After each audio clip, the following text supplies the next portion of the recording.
Yes everyone, last lecture में हमने capitalist economy के बारे में समझा था और कैपिटलिस्ट इकोनॉमी के बारे में समझने के साथ साथ उसके बेनिफिट्स, उसके लॉसेस भी समझे थे। बात करूं मैं एक बार फिर से कैपिटलिस्ट इकोनॉमी की, तो ऐसी इकोनॉमी को हमने कैपिटलिस्ट बोला है जिसमें प्राइवेट ओनरशिप हो। ऐसी इकोनॉमी को हमने कैपिटलिस्ट बोला है जिसमें सबसे पहले क्या हो, प्राइवेट ओनरशिप। प्राइवेट ओनरशिप के बाद सेकंड नंबर पे वी हैव डिस्कस्ड कि जहां पे प्रॉफिट का मोटिव हो, जहां पे गवर्नमेंट का इंटरवेंशन सबसे कम हो, ऐसी इकोनॉमी को क्या कहा जाता है, कैपिटलिस्ट इकोनॉमी। आज हम लोग डिस्कशन करने वाले हैं सोशलिस्ट इकोनॉमी की। सोशलिस्ट इकोनॉमी एक ऐसी इकोनॉमी होती है जो कि एक कार्ल मार्क्स करके हुआ करते थे। उन्होंने सोशलिस्ट पर्सन हुआ करते थे, कार्ल मार्क्स, ठीक है। He was expert of social economy और उन्होंने इस पे बहुत सारे क्या बोलते हैं इसको, आर्टिकल्स वगैरह, बुक्स वगैरह भी लिखे हैं। He is very very famous person, Karl Marx, ठीक है। जो लोग आरओसी वर्ड अगर आपने सुना हो तो जोधपुर राजस्थान के आरओसी का नाम भी कार्ल मार्क्स था। पिछले जो रजिस्ट्रार ऑफ कंपनी थे उनका नाम भी कार्ल मार्क्स हुआ करता था। He also belongs to South India. चलिए, एनीवेज, जो कार्ल मार्क्स की थियरी पर ही अभी काफी हद तक इंडिया चल रहा है।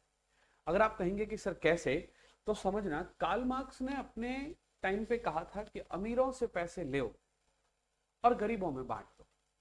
मीन्स टू से collect the tax from the richer and distribute the subsidy in between poors। तो वो जो उन्होंने बात कही थी, वो बात किससे रिलेटेड थी, सोशलिस्ट इकोनॉमी से रिलेटेड थी। और आज हमारा देश जो इंडिया है वो भी इसी पे ही चल रहा है। अगर आप गौर से देखेंगे तो अंबानी का अगर आप टैक्स देखेंगे, कितना टैक्स वो भर रहे हैं। अगर आप अडानी का टैक्स देखोगे कि कितना टैक्स भर रहे हैं, और तो और अपने आसपास जितने भी लोग जिनकी इनकम 12 लाख रुपए से ज्यादा हैं, वो एक्चुअली टैक्स कितना पे कर रहे हैं।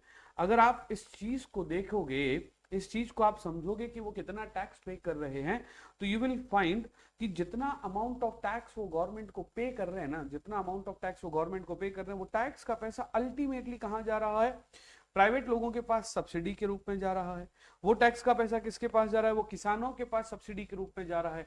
वो पुअर पीपल के पास में, जो गरीब लोग हैं उनको, जैसे ओल्ड एज लोग हैं उनको पेंशन देने में जा रहा है। जैसे मैं कह सकता हूं कि ओल्ड एज के अलावा जो दूसरे इस टाइप के जो लोग होते हैं उनको पेमेंट वगैरह करने में काम में आ रहा है। और कई सारी जगह पर डिफरेंट डिफरेंट टाइप की सब्सिडीज दी जा रही है, कई सारी जगह पर डिफरेंट डिफरेंट टाइप के पेमेंट्स हो रहे हैं। वो सारे पेमेंट्स वगैरह में जो पेमेंट किया जा रहा है, that is actually known as socialist theory, socialist economy या सोशलिस्ट थ्योरी भी कह सकते हैं उसको। एक्चुअली सोशलिस्ट इकोनॉमी नहीं है। मैं आपको बता रहा हूं कि जो हमारा जो एक मैनिफेस्टो, या फिर इसको बोल सकते हैं कि ना, ये एक नेचर है सोशलिस्ट पर्सन का, ठीक है। अब यहां पर क्या बोला कि सबसे पहले कि सोशलिस्ट इकोनॉमी किसने दी है, तो कार्ल मार्क्स ने दी। एक क्वेश्चन बन सकता है, सोशलिस्ट इकोनॉमी किसने दी है, तो आप कहेंगे कार्ल मार्क्स ने दी है। और साथ में कौन, Frederick angels in their work communist manifesto. ये भी एक क्वेश्चन बन सकता है। मैनिफेस्टो का नाम क्या था, कम्युनिस्ट मैनिफेस्टो। क्या था, Frederick Engels and Karl Marx ने 1848 में 1848 जो हमारा सन था उसमें इन्होंने ये कम्युनिस्ट मैनिफेस्टो पर वर्क किया था। और इन्होंने कहा था कि जो प्रोडक्शन है वो उसके जो फैक्टर्स हैं, कौन कौन, फैक्ट्रीज, कैपिटल, माइंस, या जहां से हम लोग प्रोडक्शन कर रहे हैं, वो पूरा का पूरा गवर्नमेंट के अंडर में होना चाहिए। Means to say factory, capital, mines are owned whole and whole community represented by state. यहां पे स्टेट का मतलब क्या हो गया, गवर्नमेंट से हो गया।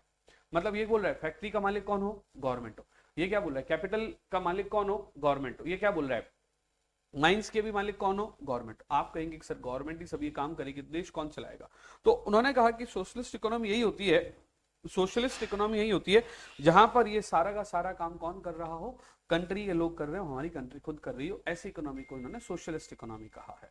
आगे इन्होंने कहा कि all members are entitled to get benefit from the fruits of such socially planned production of on the basis of equal right, जहां पर सब लोगों को इक्वल राइट के साथ में जो हमारा प्लान प्रोडक्शन जो हो रहा है वो सबको डिस्ट्रीब्यूट होना चाहिए. मींस टू से fruits of such things should be given, given to all of the persons. यानी कि जितने भी लोग हमारी सोसाइटी में हैं, हमारी सोसाइटी में जितने भी तरह के लोग हैं, उन सबको इसके फ्रूट्स को मिलाना चाहिए, उन सबको इनके फ्रूट्स को मिलाना चाहिए. मतलब क्या हुआ, ये सोशलिस्ट इकोनॉमी में जो भी पैसा है वो सब में डिस्ट्रीब्यूट होगा, वो अमीर में भी डिस्ट्रीब्यूट होगा एंड वो गरीब में भी डिस्ट्रीब्यूट होगा. This is what social economy is.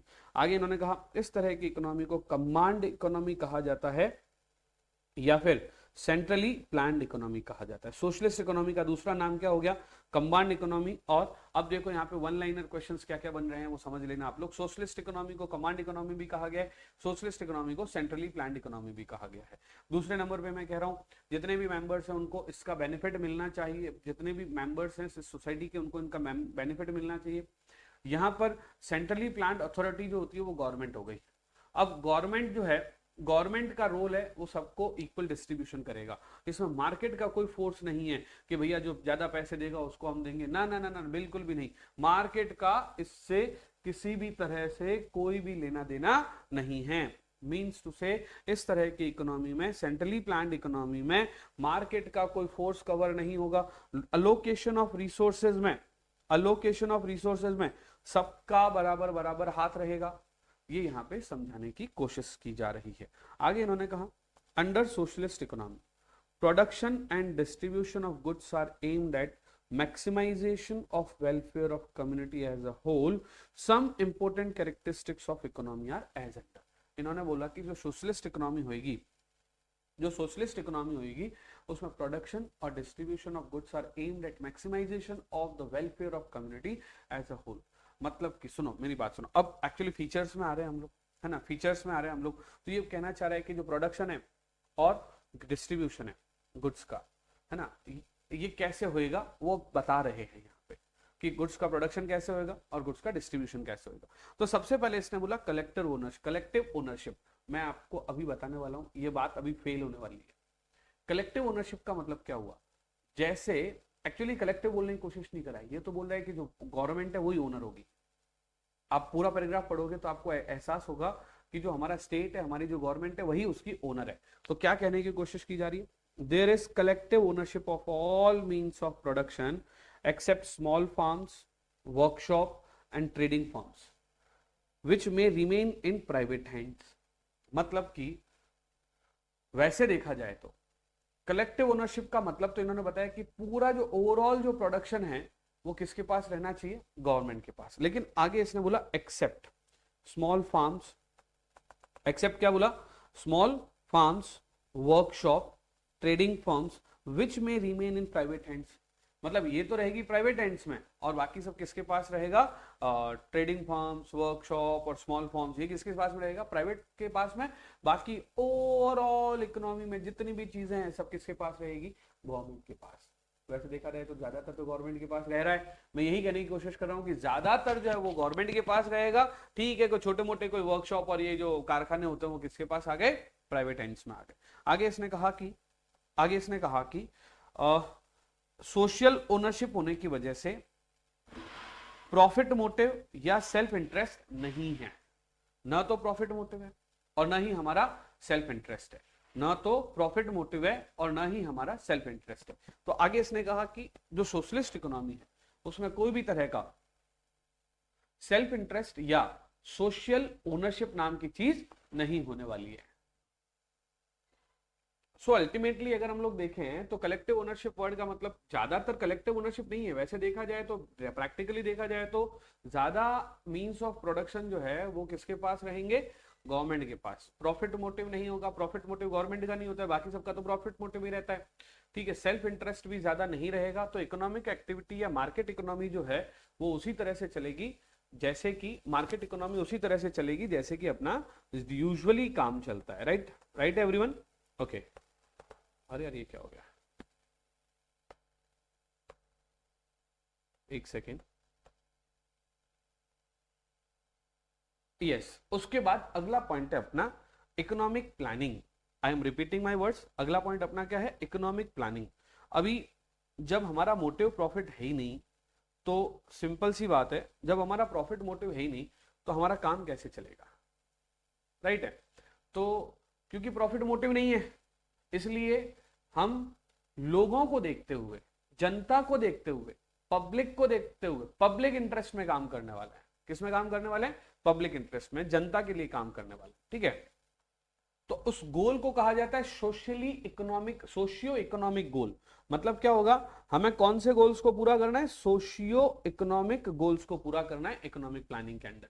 आगे है एब्सेंस ऑफ कंज्यूमर्स चॉइस। जो कंज्यूमर की चॉइस का यहां पे एब्सेंस रहेगा। उसको अगर क्वालिटी चाहिए तो नहीं मिलेगी, उसको अगर ज्यादा माल चाहिए, ज्यादा गुड्स चाहिए, नहीं मिलेगा। जैसे अपन राशन के गेहूं मिलते हैं, राशन के गेहूं का मतलब क्या हो गया, गवर्नमेंट जो है वो कंट्रोल रखती है गेहूं और इस तरह के, जैसे हर एक एरिया में अलग अलग, जैसे इधर नॉर्थ इंडिया में गेहूं है, साउथ इंडिया में चावल है, तो गवर्नमेंट क्या करती है, वो डिस्ट्रीब्यूट करती है गरीब लोगों को फ्री में। जैसे राजस्थान में रूल है 1 रुपीज के हिसाब से अनाज देना, 1 रुपीज पर केजी या 2 रुपीज पर केजी अनाज देना। तो अब जब इस तरह की चीजें सोची जाती है, तो बिल्कुल भी आप ये नहीं सोच सकते कि हमें ज्यादा मिल जाए या हम ज्यादा पैसे देके ज्यादा ले लें ना, क्योंकि यहाँ पर कंज्यूमर की चॉइस नहीं रहती है, ठीक है। तो इन्होंने बोला कि freedom from hunger is guaranteed, हर व्यक्ति के पास अनाज पहुंचेगा ये पक्का है, पर कंज्यूमर सोवरेनिटी रिस्ट्रिक्टेड रहेगी कि आपको नहीं, आपको तो ये गुड्स पहले चाहिए या फिर ये गुड्स मेरे को दे दिए जाए, ना ना ऐसा नहीं होगा, है ना। कंज्यूमर सोवरेनिटी इज सुप्रीम, ये तो बात कंफर्म है, ठीक है। उसके बाद इन्होंने बोला equal income distribution. Socialist economy में इनकम डिस्ट्रीब्यूशन इक्वलाइज रहेगा। सोशलिस्ट इकोनॉमी में इनकम का डिस्ट्रीब्यूशन इक्वल रहेगा, यानी कि अमीर और अमीर हो जाए, गरीब और गरीब हो जाए, ऐसी चीजें यहां पे नहीं होगी, राइट। अमीर और अमीर हो जाए, गरीब और गरीब हो जाए, ऐसी चीजें यहां पर नहीं होगी। यहां पर इनकम डिस्ट्रीब्यूशन, है ना, इनकम और वेल्थ वगैरह उन सबको बराबर लेके चला जाएगा। आगे इन्होंने कहा private role of price mechanism और मार्केट फोर्सेस। अच्छा, minimum role of price mechanism और मार्केट फोर्सेस। अब मेरी बात सुनो, सेंट्रली प्लान्ड इकोनॉमी या सोशलिस्ट इकोनॉमी में मार्केट के फोर्सेस को नहीं देखा जाता है कि अगर कोई चीज प्राइस मैकेनिज्म नहीं होगा। क्यों नहीं होगा, जैसे कि कोई चीज महंगी हो रही है, चीज महंगी हो रही है तो कम दो, ज्यादा दो, और सस्ती हो रही है तो कम दो, ऐसा बिल्कुल भी नहीं, कोई स्टोरेज वगैरह नहीं होगा। सब लोगों को बराबर जो है वो चीजें मिलती रहे और हर हर हद तक चीजें मिलती रहे। तो वो यहाँ पे प्राइस मैकेनिज्म का मिनिमम रोल है या जीरो रोल है, ठीक है। आगे इन्होंने बोला कि एब्सेंस ऑफ कंपटीशन, हम बार बार बोल रहे हैं यहाँ पे कंपटीशन बिल्कुल नहीं होगा, यहाँ पे कंपटीशन बिल्कुल नहीं होगा, क्योंकि यहाँ पर प्रॉफिट मोटिव बिल्कुल भी नहीं है, ठीक है। तो 1917 से लेकर 1990 में, है ना, सोशलिस्ट इकोनॉमी का जो प्रॉपर एग्जाम्पल था वो यूएसएसआर था, है ना। वहां पे ऐसी प्योरली आज की तारीख में कोई ऐसी कंट्री नहीं है जो प्योरली सोशलिस्ट इकोनॉमी हो। लेकिन हाँ, कुछ एग्जांपल्स के तौर पे हम लोग वियतनाम, चाइना, क्यूबा इनको ले सकते हैं कि इनमें इनमें थोड़ा बहुत ऐसा है। लेकिन नॉर्थ कोरिया एक मोस्ट टोटलिटेरियन स्टेट है जो कि सोशलिस्ट इकोनॉमी का प्योर एग्जांपल हो सकता है। अब जैसे मैं पर्सनली जानता हूं, पर्सनली जानता हूं कि जैसे कुवैत में हमारे एक फ्रेंड रहते हैं कुवैत में, तो वहां पे क्या सिस्टम है ना, वहां पे ज्यादातर सोशलिस्ट इकोनॉमी ही चल रही है। कैसे, मतलब वहां पे आप प्लेस परचेज करना चाहो तो बड़ा मुश्किल है, वहां पे आपको रेंट पे ही लेना पड़ेगा।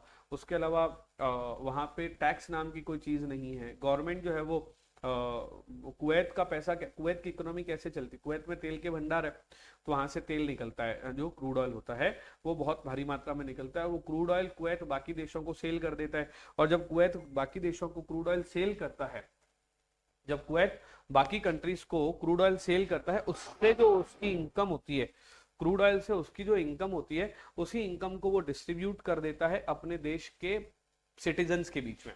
तो वहां के सिटीजन्स को बहुत ज्यादा सोचने और दिमाग लगाने की जरूरत नहीं है, क्योंकि वहां पे सरकार खुद उनको पेंशन दे रही है। अब कोई बाहर का पर्सन वहां पे आया है तो उसको पेंशन नहीं मिलती है और उसको टैक्स भी नहीं देना है। जैसे मेरा जो फ्रेंड वहां पे रहता है, उसको ना तो वहां पे पेंशन मिलती है, ना ही वहां पे उसको टैक्स देना है। जो वहां के लोग हैं उन्हीं को ही, वहां के जो लोग हैं उनको वहां पे पेंशन भी मिलेगी, जो सिटीजन है उनको पेंशन भी मिलेगी, कमाई करने की जरूरत नहीं है, बराबर इनकम हो रही है। अब अगर कोई आप धंधा करके पैसा कमा रहे हो तो आपकी पर्सनल चॉइस है। इस तरह का सिस्टम वहां पे चलता है। तो मुझे कई बार लगता है कि this is the pure socialist example, जहां पे कंट्री के हाथ में ज्यादा चीजें हैं, प्रोडक्शन भी कंट्री के हाथ में है ना। अब बात करते हैं मेरिट्स ऑफ सोशलिज्म की।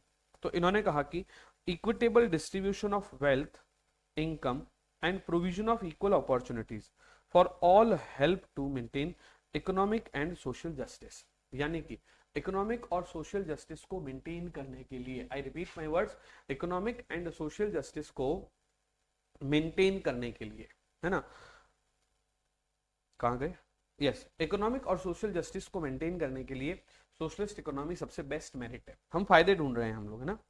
दूसरे नंबर पे बैलेंस्ड और रैपिड इकोनॉमिक डेवलपमेंट होता है, क्योंकि सेंट्रली प्लान अथॉरिटी है, सारे के सारे रिसोर्सेज एफिशिएंट मैनर में जो है लोगों को मिल जाते हैं।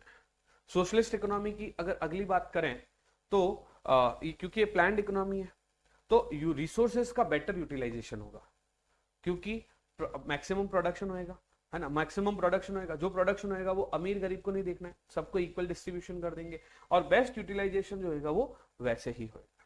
ठीक है, यहाँ पर वेस्टेज जो है वो अवॉइड की जा सकती है। क्यों वेस्टेज अवॉइड की जा सकती है?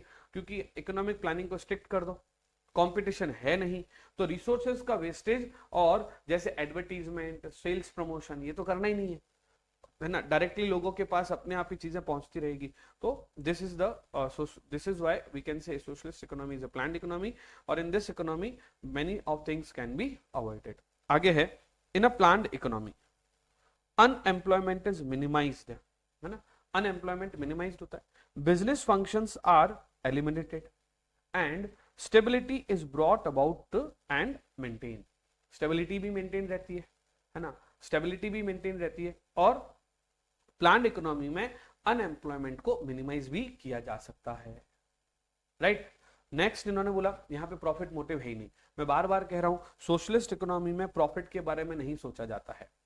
राइट, यहाँ पे क्लास वॉर भी नहीं है कि मैं हायर क्लास का, मिडिल क्लास का, जैसे इंडिया में बहुत ज्यादा क्लास वॉर है वैसे देखा जाए तो ना, अपर क्लास, लोअर क्लास, फिर अपर मिडिल, लोअर मिडिल, है ना, रिच क्लास, ये अलग अलग क्लास बन रखी है। तो यहाँ पे अगर आपकी इकोनॉमी सोशलिस्ट इकोनॉमी, तो सब एक जैसे हैं, ना बहुत ज्यादा कोई अमीर है ना बहुत ज्यादा कोई गरीब है, अमीरी और गरीबी के बीच की खाई मिट चुकी है, पाट चुकी है, और क्लास वॉर जो है वो धीरे धीरे पूरी तरह से खत्म हो चुका है। Along with equality ensure better welfare of the society, है ना। आगे इन्होंने कहा कि सोशलिज्म में right to work and minimum standard of living to all people है, मतलब कि लोग काम भी कर रहे हैं, मिनिमम स्टैंडर्ड ऑफ लिविंग भी है। आगे इन्होंने कहा सोशलिज्म में labourers and consumers are protected from exploitation, है ना। पता है क्यों? क्योंकि आप वहां यहाँ पे है लोगों की मोनोपोली, है ना, जो धंधा दे रहा है वो देने वाला वही है, और करने वाले लेबर्स है। आप लेबर्स को क्या नहीं कर सकते? एक्सप्लॉइट नहीं कर सकते, आप लेबर को एक्सप्लॉइट नहीं कर सकते, एक्सप्लॉइटेशन से आपको प्रोटेक्ट किया जा रहा है। साथ ही साथ there is a provision of comprehensive social security under socialism and this make citizen feel secure, और इसकी वजह से सिटीजन क्या फील करते हैं? सिक्योर फील करते हैं। किसमें? सोशलिज्म में। तो ये था मेरिट्स ऑफ सोशलिज्म। किसकी बात कर रहे थे हम लोग? Merits of socialism. तो कुल मिला के सोशलिस्ट इकोनॉमी की अगर हम मेरिट्स की जो बात करी है हमने अभी तक, है ना, मेरिट्स की जो बात करी उसमें अपने को ये समझ में आ गया हो गया कि सरकार के हाथों में सब कुछ है, प्रॉफिट मोटिव नहीं है, अमीर को अमीर, गरीब को गरीब नहीं बनाएंगे, सबको इक्वल डिस्ट्रीब्यूशन करेंगे, किसी को भी फेवरेट नहीं मानेंगे, किसी को भी लेस फेवरेट नहीं मानेंगे, कंज्यूमर की सोवेरेनिटी नहीं होगी कि जो कंज्यूमर चाहेगा वो होएगा, ऐसा बिल्कुल नहीं। कंज्यूमर ज्यादा प्राइस देके भी ज्यादा चीजें परचेज नहीं कर सकता है। ये हम किसकी बात कर रहे थे? सोशलिस्ट थ्योरी की बात कर रहे थे, और इसकी मेरिट्स की बात कर रहे थे। लेकिन अगर डीमेरिट की बात करें तो अब क्योंकि सरकारी हाथों में ज्यादा है चीजें, तो पॉसिबिलिटी है कि करप्शन हो जाए।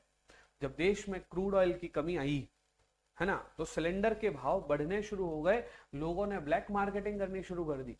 लोगों ने ये नहीं सोचा, जब कोविड आया तो लोगों ने ज्यादा पैसे कमाने के चक्कर में जो चीजें थी वो जो वैक्सीन लगाने से पहले जो इंजेक्शन वगैरह लगते थे, लोगों ने उनको महंगे दामों में बेचना शुरू कर दिया। तो यहाँ पे क्या हो रहा है, क्योंकि कोविड सिचुएशन में सोशलिस्ट थ्योरी हमारे देश में अपर हो गई थी, है ना, सब सब सरकार के हिसाब से चलना पड़ेगा, जैसा गवर्नमेंट बोलेंगे। तो हुई थी कि नहीं हुई थी ब्यूरोक्रेसी? ब्यूरोक्रेसी का मतलब ब्यूरोक्रेसी का मतलब क्या हुआ कि जो गवर्नमेंट ऑफिसर्स हैं उनको ज्यादा बेनिफिट्स मिल रहे हैं, जो आम आदमी है उसको वो बेनिफिट पहुंच नहीं रहा है। रेड टेपिज्म मतलब क्या हो गया? वही लाल फीताशाही, जिसका मतलब कि जो सरकारी कर्मचारी सरकारी विभाग में जो टॉप पोजीशंस पे हैं वो अलग तरीके अपनी मर्जी से जैसे काम चला रहे हैं, अपने लोगों को ज्यादा फायदा पहुंचा रहे हैं, फेवरेटिज्म हो रहा है। तो सोशलिस्ट थ्योरी में ये सब चीजें भी होती है। साथ ही साथ freedom of individual as there is state, freedom of individual restrict हो जाता है। मतलब कि जैसे मैं मेरी मर्जी से कोई चीज बेचना चाहूं तो मैं नहीं बेच पाऊंगा, क्योंकि सोशलिस्ट थ्योरी में फ्रीडम ऑफ इंडिविजुअल को रिस्ट्रिक्ट कर दिया जाता है। मैं मेरी मर्जी से चीजों को नहीं बेच पा रहा हूं, मुझे अगर कोई चीजें बेचनी है तो मुझे सरकार से पूछना पड़ेगा, सरकार मुझे अलाउ करेगी, सरकार मुझे लाइसेंस देगी तो ही मैं काम कर पाऊंगा। क्यों? क्योंकि यहां पे क्या होती है? स्टेट ओनरशिप होती है। फिर इसने बोला socialism takes away the basic rights such as right of private property. Basic right जैसे प्राइवेट प्रॉपर्टी का राइट है वो आपका नहीं रहेगा, जैसे मैंने कुवैत का एग्जांपल लिया। साथ ही साथ it will not provide necessary incentive to hard work in the form of profit, है ना। प्रॉफिट के रूप आप जैसे हार्डवर्क कर रहे हो तो हार्डवर्क कर रहे हो तो आपको उसका बेनिफिट या प्रॉफिट मिलना चाहिए, नहीं मिलेगा। स्टेट मोनोपोली की वजह से सोशलिज्म कभी कभी अनकंट्रोलेबल भी हो जाती है और ज्यादा डिफिकल्ट हो जाता है इसे रेगुलेट करना प्राइवेट मोनोपोलीज को। आगे इसने बोला under socialism consumer have limited freedom of choice.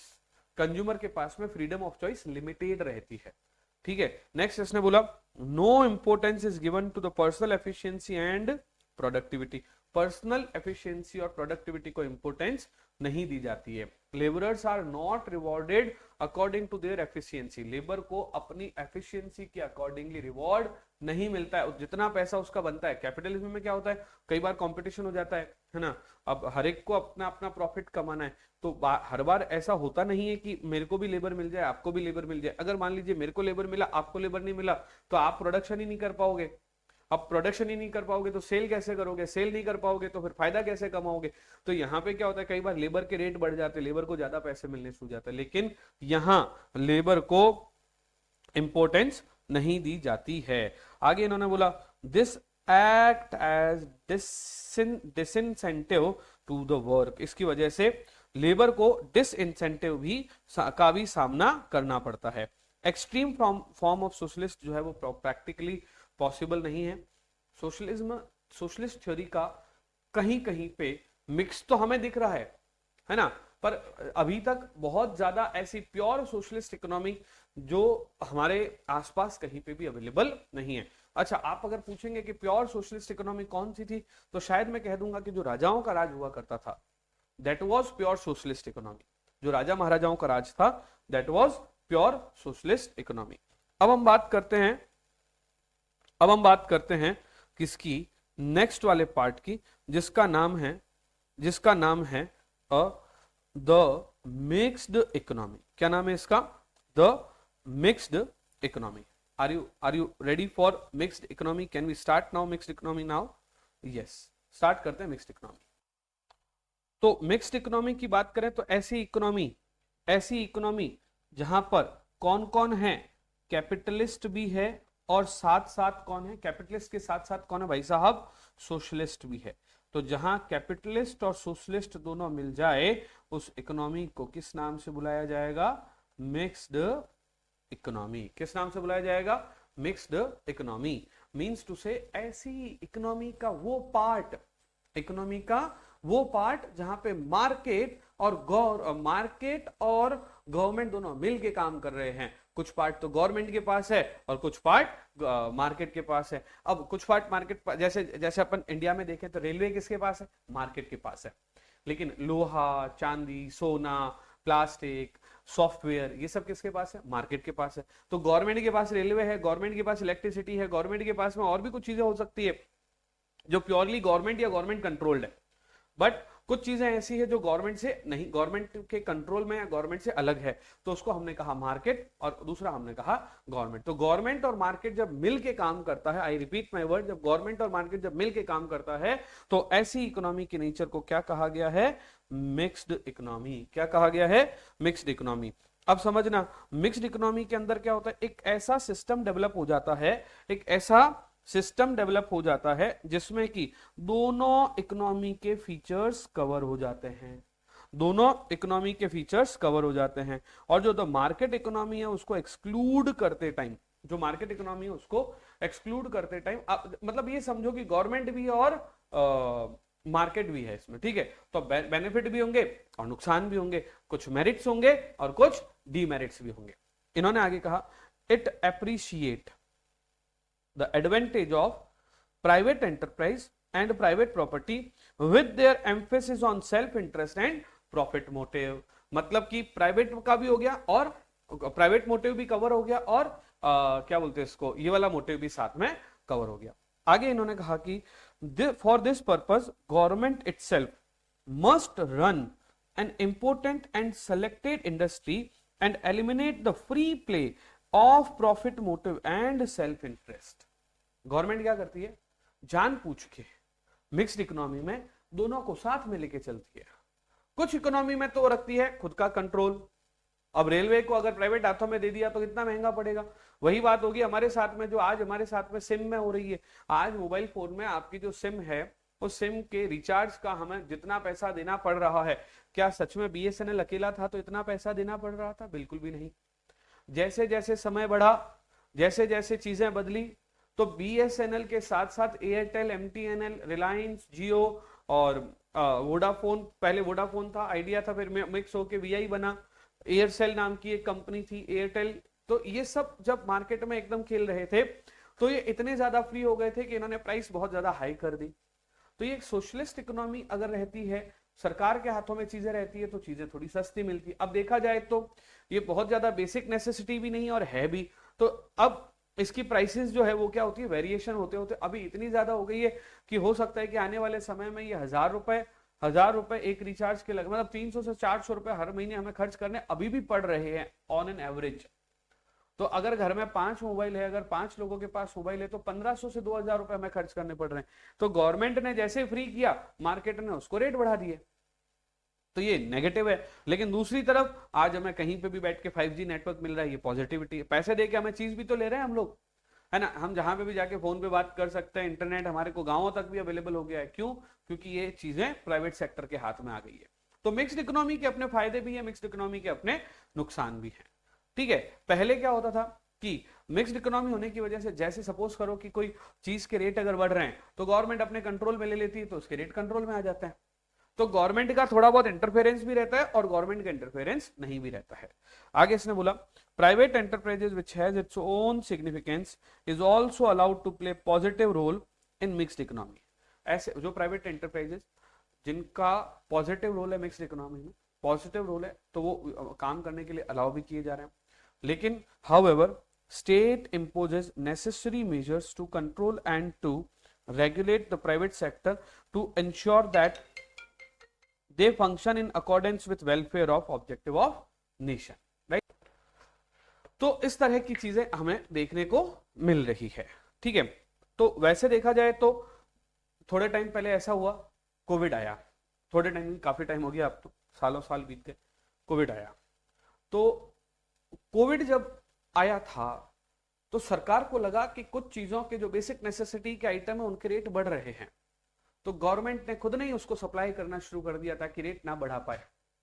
अभी थोड़े टाइम पहले ऐसा होना शुरू हुआ कि वैसे देखा जाए तो पेट्रोल मिक्स इकोनॉमी का पार्ट है, जैसे इंडियन ऑयल है, बीपीसीएल है, ये भी पेट्रोल बेच रहे हैं। दूसरी तरफ जो हमारे जियो वगैरह के भी पेट्रोल पंप है, तो ये बहुत ज्यादा भाव नहीं कर सकते क्योंकि कंट्रोल्ड है। तो मिक्स्ड इकोनॉमी का एक अलग अपना फ्लेवर है, मिक्स्ड इकोनॉमी का अपना एक अलग बेनिफिट है। तो फीचर्स क्या क्या हो सकते हैं? सबसे पहले को existence of private and public sector, private और पब्लिक सेक्टर का को एग्जिस्टेंस यानी कि मिक्सचर है। दूसरे नंबर, जैसे कैसे भैया, तो सुनो एक बार। First important feature of mixed economy, coexistence of both private and public enterprises. In fact mixed economy में तीनों तरह की चीजें होती है, प्राइवेट सेक्टर भी होता है, पब्लिक सेक्टर भी होता है और कंबाइंड सेक्टर भी होता है। प्राइवेट सेक्टर पूरी तरह से प्राइवेट हाथों में, पूरे के पूरे प्राइवेट इंडिविजुअल्स या प्राइवेट जो ग्रुप्स हैं उनके हाथों में रहेगा। इंडस्ट्रीज इस सेक्टर में सेल्फ इंटरेस्ट और प्रॉफिट मोटिव पे काम करेगी। System of private property exist and personal initiative is given full scope. जो पर्सनल इनिशिएटिव अगर है तो उसको पूरा स्कोप दिया जाएगा। हाउएवर प्राइवेट एंटरप्राइज में B regulated by government directly and indirectly by a number of policy instruments। आगे इसने बोला public sector industries in this sector are not primarily profit oriented but set up by state of welfare and community. भाई साहब public sector का मतलब हुआ कि वो जो प्रॉफिट ओरिएंटेड नहीं है, वो जो स्टेट सेटअप करती है और किसके लिए सेटअप करती है, वेलफेयर ऑफ कम्युनिटी के लिए सेटअप करती है। और बात करें कंबाइंड सेक्टर की, ऐसा सेक्टर जिसमें वैसे देखा जाए तो प्राइवेट एंटरप्राइजेस का इक्वल एक्सेस है और ज्वाइंट हैंड्स के साथ में, है ना, प्राइवेट पब्लिक पार्टनरशिप करके उसको कंबाइंड सेक्टर में कहा गया है। अब इसके कुछ फीचर मेरिट्स भी हैं और कुछ डीमेरिट्स भी हैं। पहले तो आपको ये पता चल गया कि ऐसे सेक्टर, ऐसी इकोनॉमी जिसमें तीनों शामिल हो, वो ये होती है। आगे हम पढ़ते हैं mixed economy has following merits. अब मैं आपको बता रहा हूं कि जो मिक्स्ड इकोनॉमी होती है उसके बेनिफिट्स क्या क्या होते हैं। भाई साहब हम जो डिस्कशन करने वाले हैं that are benefit of mixed economy, right, benefits of mixed economy. सबसे पहले आइए समझिए, economic freedom and existence of private property which ensure incentive to work, है ना। आप अगर काम ज्यादा करोगे तो डेफिनेटली कमाई भी ज्यादा होगी, कमाई ज्यादा होगी तो आपको भी मजा आएगा और बेचने का मजा आपको तब आएगा, बेचने का मजा आपको तब आएगा जब आपको क्या मिलेगा, कमाई मिलेगी। स्वाभाविक सी बात है, आपको अगर कमाई मिल रही है तो डेफिनेटली आपको क्या मिलने वाला है, बेनिफिट मिलने वाला है, राइट। नेक्स्ट है price mechanism and competition forces are the private sector to promote efficient and decision making, better resource allocation. इन्होंने कहा कि जो प्राइस मैकेनिज्म होती है ना, और कंपटीशन फोर्सेस होते हैं जो कि प्राइवेट सेक्टर के होते हैं, मतलब कि डिमांड, प्राइस कम होगी तो डिमांड बढ़ेगी वगैरह वाला, है ना। इससे क्या होता है, एफिशिएंट डिसीजन मेकिंग और बेटर रिसोर्स अलोकेशन का काम किया जाएगा। कंज्यूमर को कंज्यूमर सोवरेनिटी का बेनिफिट भी मिलेगा और फ्रीडम ऑफ चॉइस भी मिलेगी। कंज्यूमर को कंज्यूमर सोवरेनिटी का बेनिफिट भी मिलेगा और फ्रीडम ऑफ चॉइस भी मिलेगी। Appropriative incentive for innovation and technological process, मतलब कि अगर कोई व्यक्ति इनोवेशन कर रहा है, टेक्नोलॉजिकल प्रोसेस अगर फॉलो कर रहा है, डेफिनेटली उसको बेनिफिट मिलेगा, है ना।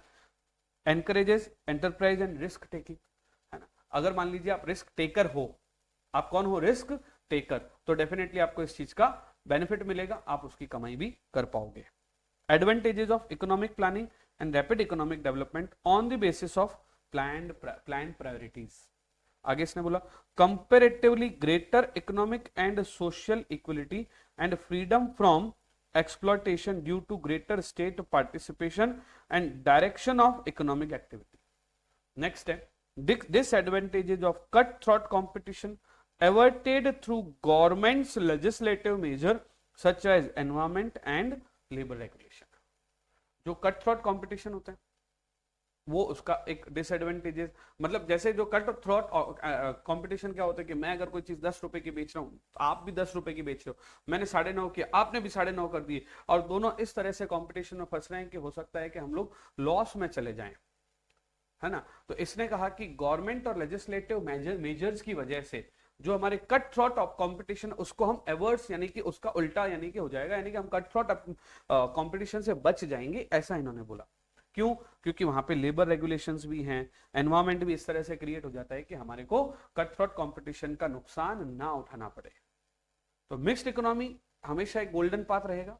एक एमसीक्यू टाइप का क्वेश्चन, अगर 1 नंबर का कोई क्वेश्चन अगर बने तो कह सकते हैं कि mixed economy is always a golden path, ठीक है, between capitalism and socialism, right है। बोलो यस सर कि no sir? Yes sir. Next है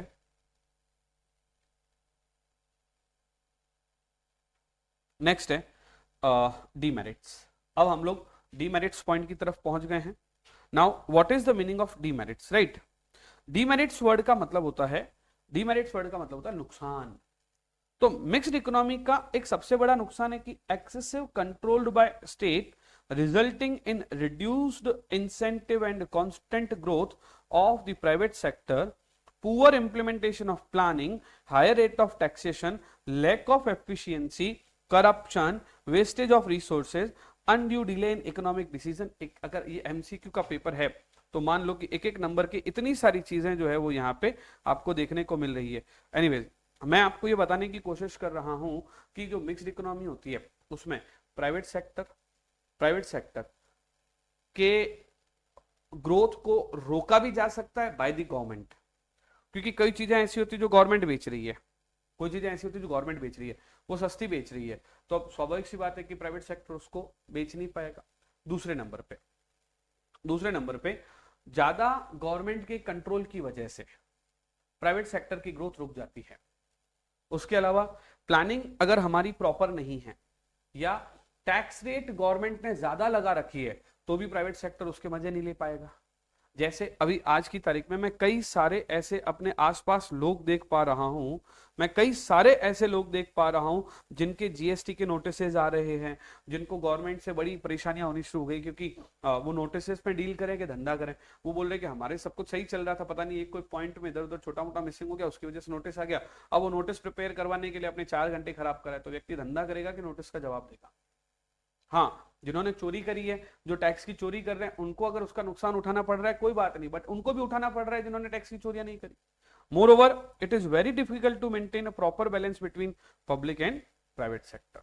आगे इसने कहा, in the absence of strong governmental initiative, private sector is likely to grow disproportionately. The system would then resemble capitalism with all its disadvantages. Right? तो कुल मिला के जो मिक्स्ड इकोनॉमी है उसके बेनिफिट्स भी हैं और उसके नुकसान भी हैं। अगर नुकसान की बात करें तो पब्लिक और प्राइवेट बैलेंस नहीं हो पाता है। नुकसान की बात करें तो गवर्नमेंट अगर जो है वो प्रॉपर इनिशिएटिव नहीं लेगा तो प्राइवेट सेक्टर ग्रो नहीं कर पाएगा। नुकसान की बात करें तो कैपिटलिज्म जो है उसका फायदा गवर्नमेंट सोशलिज्म की वजह से नहीं लेने दे रही है, तो ये भी एक नुकसान है। इसके अलावा proper planning, lack of efficiency, wastage of resources, advertisement वगैरह करना पड़ता है, रिसोर्सेज का वेस्टेज हो रहा है, करप्शन की वजह से भी नुकसान उठाना पड़ रहा है। All these are demerits of mixed economy. With this we conclude this chapter और अगले चैप्टर में हम लोग अगली बातें स्टार्ट करेंगे। Thank you so much, bye bye.